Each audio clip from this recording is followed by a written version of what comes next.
जब वही कोर्ट इनको दोबारा रीस्टेट का ऑर्डर देता है, कैद भी दे रहा, सब कुछ, फिर आपने उसको इम्प्लीमेंट क्यों नहीं किया?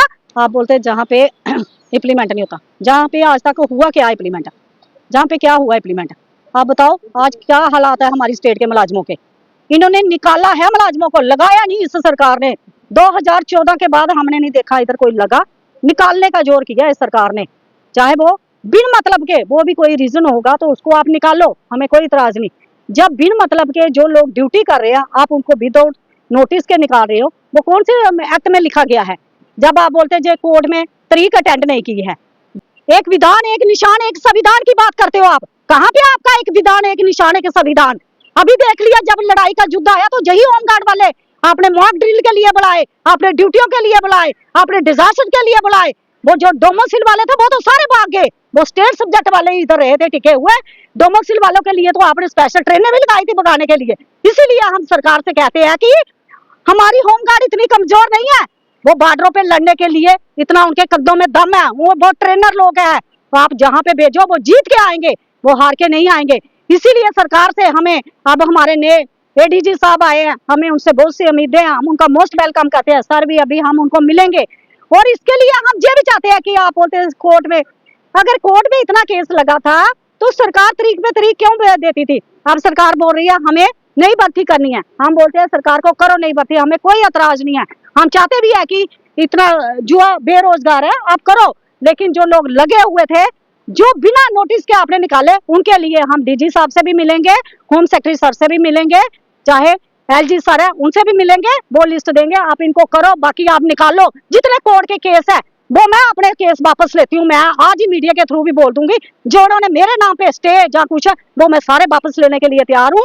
लेकिन हमारी बात शर्त होगी, जो लोग हमारे साथ दिन रात बेचारों ने अपना कुर्बानियां दी है, अपने बच्चे छोड़ के, इनकी गवर्नमेंट की ड्यूटी की है, कोई किसी की पर्सनल ड्यूटी नहीं की, उन्होंने गवर्नमेंट के घरों की ड्यूटी की है, गवर्नमेंट के हर पॉइंट की ड्यूटी की है, चाहे वो अमरनाथ यात्रा, चाहे वो कोविड हो, चाहे 15 अगस्त हो, चाहे 26 जनवरी हो, चाहे अभी हालात युद्ध जैसे बने हैं, इन्होंने किया है, इनको वापस लिया जाए। बाकी आप बाहर निकालो, जो मर्जी करो, डिसमिस करो केस, हमें उनसे कोई लेना देना नहीं है।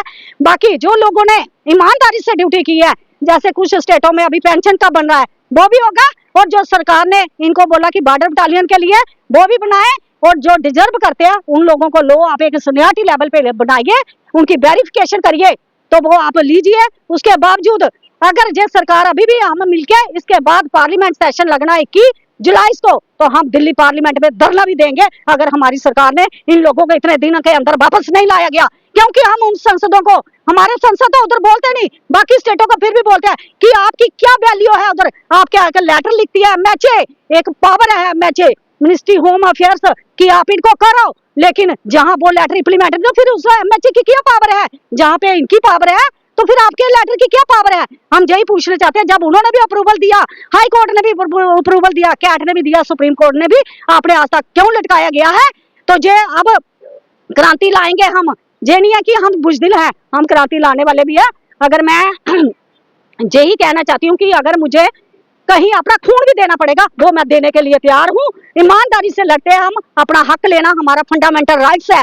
सरकार को कानून बनाने चाहिए, एक देश में 2 कानून चल रहे हैं। जब पहली होमगार्ड थी आपने उसको 89 में परमानेंट किया गया, उसके बाद हम लोगों की लड़ाई लगती गई, 2012 में आपने उनको ऑक्सिलरी फोर्स, 2018 में कन्वर्ट हुआ एसडीआरएफ। जब वो होमगार्ड है, होमगार्ड है। कल मुझे सीआईडी वालों ने फोन किया और आईबी के कोई पनामा चौक से फोन कर रहे थे कि आपका क्या मसला, मैंने उनको यही बताया सर इतने लोग थे, इतने निकाले। अगर सेंट्रल फंड 4300 लोगों का दे रही है, लेकिन इधर 2000 की स्ट्रेंथ है, 2500 लोगों का फंड्स कहाँ पे जा रहा है, वो किसके खाते में जा रहा है, कौन खा रहा है, उसके लिए आपने क्या प्रावधान किया है? जब होमगार्ड का जवान कोई रिटायर होता आप उसको कापी नहीं देते, आप उसको कोई सम्मानित नहीं करते। लानत है ऐसे लोगों के लिए। अगर हमारा जवान मर जाता आप उसको कफन के लिए पैसे नहीं देते। क्या सरकार है जम्मू कश्मीर की? बाकी स्टेटों में देखो एक मान सम्मान के साथ उसको विदा किया जाता, एक मान सम्मान के साथ उसको सलामी दी जाती है जब वो मर भी जाता। लेकिन मैं सोचती कि जम्मू कश्मीर की सरकार इतनी वो गिरी चुकी है कि वो किसी को होमगार्ड को समझते ही नहीं कुछ। अगर आपको होमगार्ड की जरूरत नहीं है, आप जम्मू कश्मीर से होमगार्ड को खत्म कीजिए, सेंटर से फंड्स बंद कीजिए, ये लोग भी अपना काम करें, ये दरबदार की ठोकरें ना खाएं। जय हिंद, जय भारत।